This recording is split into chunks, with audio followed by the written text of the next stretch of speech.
एक समय एक राजा था। उसके राज्य में सभी एकादशी का व्रत करते थे।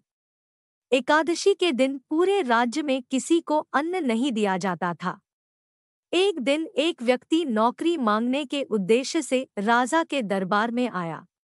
उसकी बातें सुनने के बाद राजा ने कहा कि नौकरी तो मिल जाएगी, लेकिन एकादशी के दिन अन्न नहीं दिया जाएगा। नौकरी मिलने की खुशी में उस व्यक्ति ने राजा की बात मान ली। एकादशी का व्रत आया।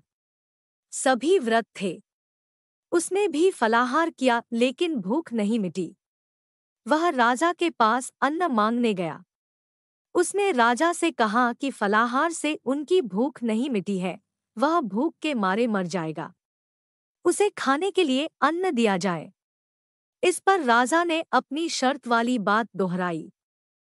उस व्यक्ति ने कहा कि वह भूख से मर जाएगा, उसे अन्न जरूरी है।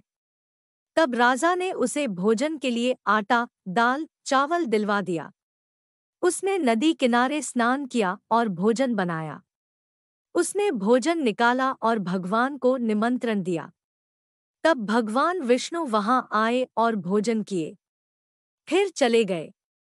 वह भी अपने काम में लग गया। फिर दूसरे मास की एकादशी आई। इस बार उसने अधिक अनाज मांगा।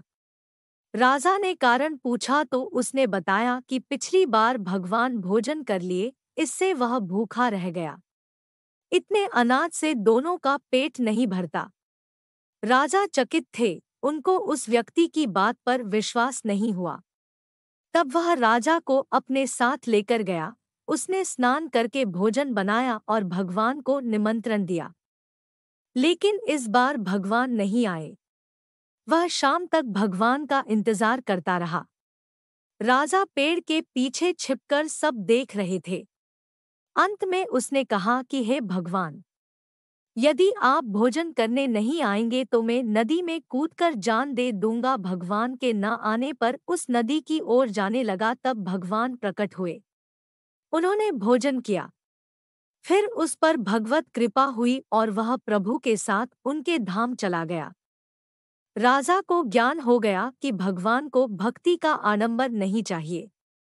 वे सच्ची भावना से प्रसन्न होते हैं और दर्शन देते हैं। इसके बाद से राजा भी सच्चे मन से एकादशी का व्रत करने लगे। अंतिम समय में उनको भी स्वर्ग की प्राप्ति हो गई।